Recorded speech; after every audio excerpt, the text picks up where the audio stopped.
Very well. I'm going to tell everybody that before we do the city council meeting, we have what we call the Board of Commissioners for the City of Tucson on the Public Housing Authority. So with that, I'd like to perform a roll call, please.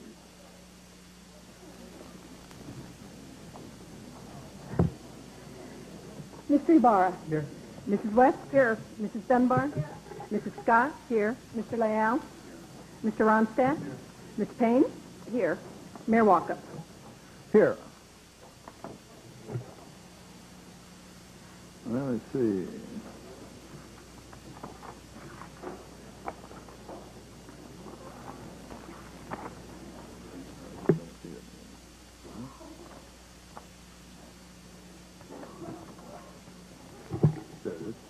Very well. Item 2.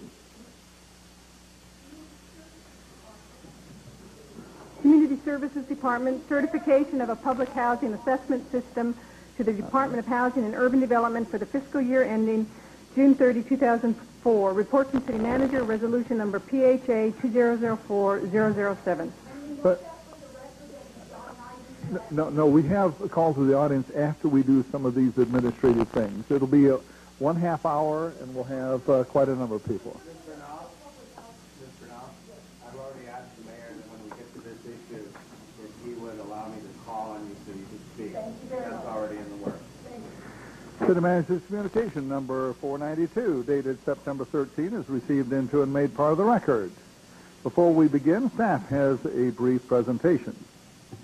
Members of the Board of Commissioners, annually, as part of your role as the Public Housing Commission, you are asked to authorize us to submit electronically to HUD our annual financial statement and various reports about our management operation for the year.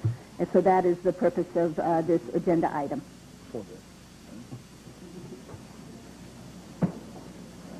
Very well. What is the Commission's pleasure? Councilman Leal. Mr. Mayor, if we could, before the council votes or discusses this, Ms. Judy Bernal, I know, is present and would like to engage us on this issue. And if you're open to that, I would like to give her 5 minutes. Over. No more than that. And what I'm here about is specifically this. The most needy people in Tucson are the least able to comply with the regulations to get public housing. I had occasion recently to advocate for a disabled family member who is a tribal member and a long-standing citizen of this community. Got disabled, got on the list, got up to number 57, turned a form in late, and went down to number 3,300. I got interested, and I was able to locate 13 disabled Native people who all had similar stories.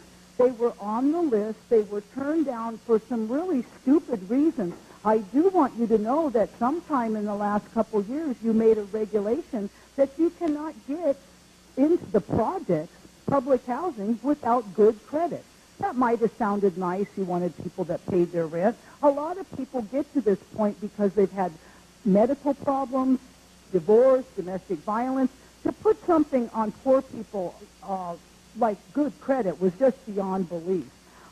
There's no one. I met with Miss Nottingham. Everyone's been really nice about talking about this. But one of the problems is if you're on the list, there really isn't anyone that's empowered to help you. If you're on public housing and you have a problem, you have a caseworker. One of the things that's turning down several of these folks, and these are people in wheelchairs that have lived here 40 and 50 years, city court fines for stupid things. But if you owe a court fine and you go down right now and you don't have all the money, you go straight to jail. There is no deal cutting. And we spoke about perhaps having someone in housing have a liaison with city housing. Again, I mentioned just the ridiculous number 57 to number 3,300 was mind-boggling. Another thing that I came in contact with was an organization called Metropolitan Housing Corporation, and I can assure you, I can document where they refuse to add Native Americans to their leases. They've evicted people for minor infractions. I managed departments in this town for years. I worked for a real estate attorney. You work with people. That's what you do with folks. And I would like you to give some directive to community services to reassess the draconian regulations that are prohibiting native Tucsonans who are disabled and ill and haven't done anything wrong other than a city court ticket. Let's get these folks off the street. After all, most of them are in the inner city, and it's very ironic to me to be in Rio Nuevo and to watch people literally living at the Circle K while all of this development goes on. I don't think it speaks for quality of life. I think we can fix this, and I will leave you with this. Metropolitan Housing Corporation offered my children, Joaquin, and my daughter Celina, and myself $1,000 each if we shut our mouth. You know what? This is more important. I would like to continue this with community services. I will, and I am not here on my behalf. I own a home, but this is just reprehensible what's going on, and again, these are all tribal members. Thank you very much.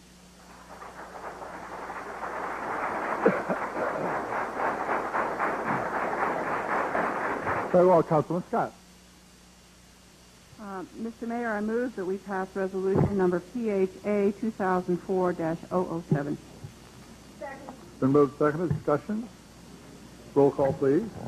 Your Honor, first I'm going to read this resolution by number and title only.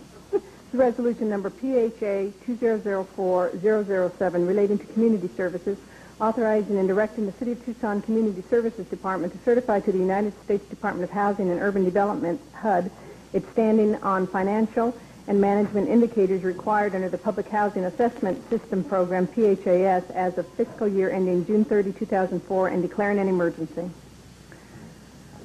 Mr. Ibarra? Aye. Mrs. West? Aye. Mrs. Dunbar? Aye. Ms. Scott? Aye. Mr. Leal? Mr. Ronstadt? Aye. Ms. Payne? Aye. Mayor Walkup? Aye. Passes 8-0. Item 3.